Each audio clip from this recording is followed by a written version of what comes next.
the first step to writing smart characters, even when you yourself aren't necessarily as smart as that specific character is. You might be smart, but if you're writing a character brilliant, The first step is to take advantage of the fact that your characters can be infinitely quicker thinking than you are.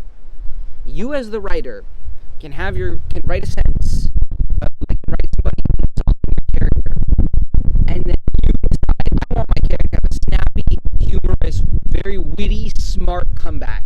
Or in a debate, you can also, I want them to immediately have a very smart, very compelling comeback or response. But if it takes you an hour to think of that response, that's fine. You have forever to think about it. In the story, it took your character 2 seconds. So, no matter how long you spend writing whatever your character says or does, they know what to say instantly. The second tip is to show them being good at some intelligence-based thing without necessarily going into the kind of detail about that thing that'd bore your reader. If you cannot do extremely high-level theoretical math, your reader probably can't do extremely high-level theoretical math either. So you don't need to explain every single concept of extremely high-level theoretical math to your reader. You can show your character they encounter somehow to defeat the villain, they need to solve an incredibly difficult theoretical math problem. In that case, you might need to show actually how they do it, because it's so important in that specific scenario, but maybe that's just a bad example. It helps to research the subject and give some examples. You can pirate answers to certain questions from online. Your character can be way more knowledgeable than you are, because you don't need to tell the reader every single fact about the Civil War to tell them that your character knows a lot about the Civil War. You can just tell them a few facts that your character knows off the top of their head that you spent 30 minutes Googling to be able to find. So, essentially, you don't need to go into every little nitty-gritty detail about every single smart thing that your character does. The reader will just accept that this character is an expert on this very hard intellectual thing that they really don't want to hear about because theoretical math is boring. Remember that unless you're writing a vain character, which, if you are, then fair, those can be interesting, but unless you're writing a very vain, self-centered, look at me kind of character, people generally don't structure every single little bit of their life around showing the reader or other people how much of a smarty pants they are. Most smart people don't wear glasses, and most of them actually do go outside every now and then and get some exercise. That helps actually with thinking. So very infrequently do smart people fit the exact caricature of a nerd. And also very infrequently do they use words like circumlocutions and peregrinations just in their day-to-day conversation, just because, I know more words than you do, and you bigger words than you do. I use those words, but I actually am vain. The fourth tip is to use your meta-knowledge as the writer to plan in advance and think through how the clues and little things that are placed throughout the story lead to smart, perceptive realizations in your character's mind. This kind of ties into our first point. The character is actually noticing little things in the situation that they're in real time, where they don't have 3 hours to sit and think through everything, or maybe they do. But if they're thinking through it for 3 hours, you're probably thinking through it for 30. They don't have as much time as you do. And you as the writer, let's say you're doing a mystery, and what the smart character's doing is they're figuring out what the clues lead. And this general concept works for things that aren't mysteries as well. Just using a mystery as an example. You know who did it.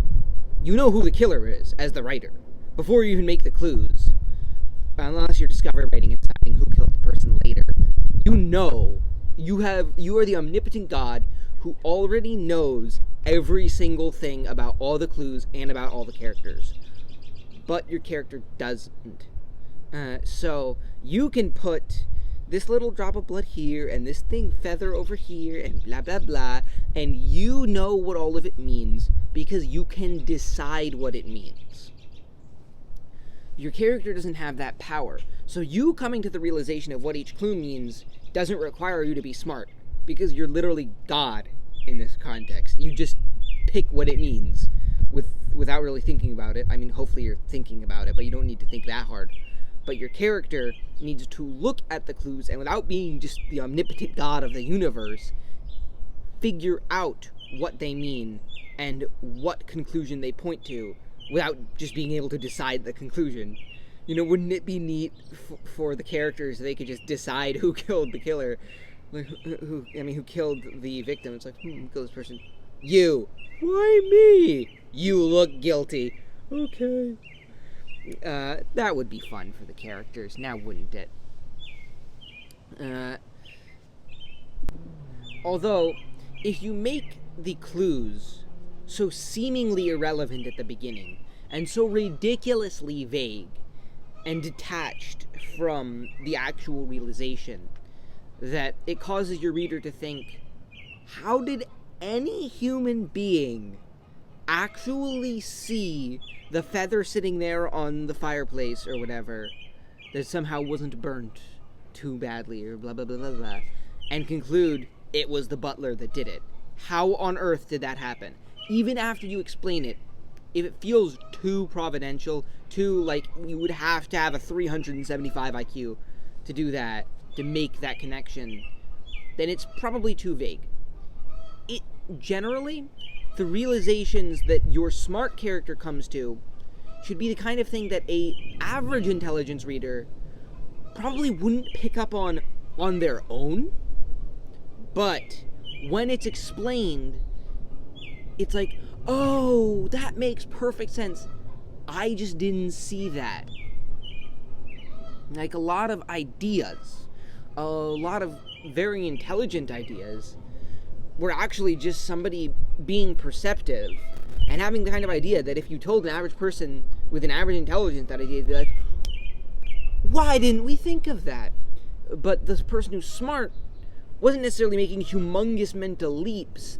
They just see it in a way that other people don't. For example, with the light bulb. For years before people even decided to start trying to use the light bulb to light houses, scientists knew that you could put electricity into a wire and make it glow and it'd be pretty, yay. And that's all it was. They just looked at it and they're like, oh, this glowing wire, isn't this so much fun? Okay, everyone, let's go home.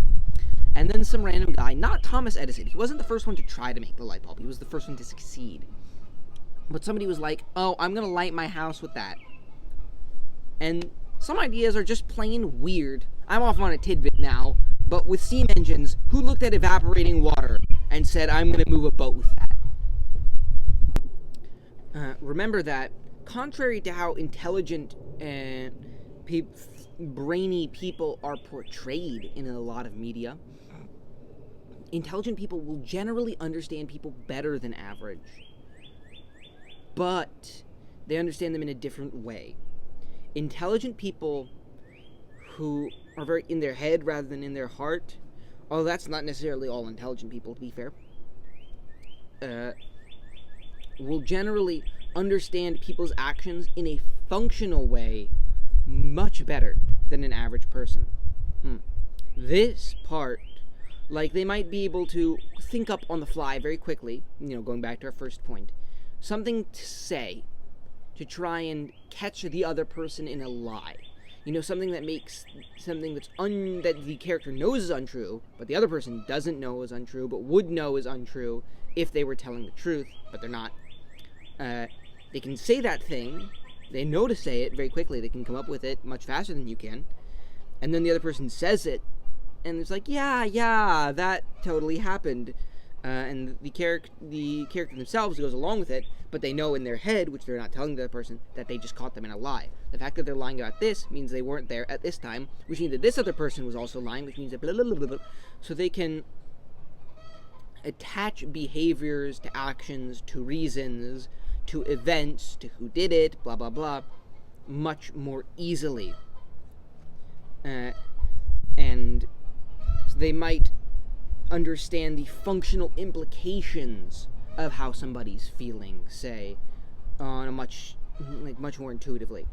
But they don't necessarily, being intelligent doesn't necessarily mean, people talk about emotional intelligence, which I'm kind of skeptical about that idea at all, that it's like a kind of intelligence, that kind of making emotional people feel better about themselves, trying to make them feel smart. But anyways, they don't necessarily have higher empathy, higher sympathy, higher ability to just walk into a room and know how everybody's feeling. Although, moving into our next point, the sixth tip is to remember that intelligent does not necessarily mean stoic and unemotional. Generally, I've seen a lot of intelligent characters shown as not understanding other people, not having emotions themselves, being very organized and punctual. Being intelligent has been packaged in with also having very high executive functioning and also very high emotional control. And there are a lot of people who are like this. I'm a person who's like this. I'm reasonably smart. I'm extremely organized and fastidious. The stick is so far up my ass, it's poking out my nose. And I'm also very unemotional. So these types of people definitely do exist. If you want to write one of these characters, you're going to need to add more traits than that to make it an interesting person, because that's been done so much that it's not unique at this point. But you can do that. But not every single intelligent person is organized. I have siblings, 3 siblings, who are all quite smart and really not very organized. And also, they're not very they're not unemotional at all either. In fact, I've known quite intelligent people who are quite emotionally dysregulated and maybe even leaned on their intellect to get a sense of identity to make themselves feel better. So stoic and organized and fastidious and punctual may come along with intelligence, but they don't necessarily have to.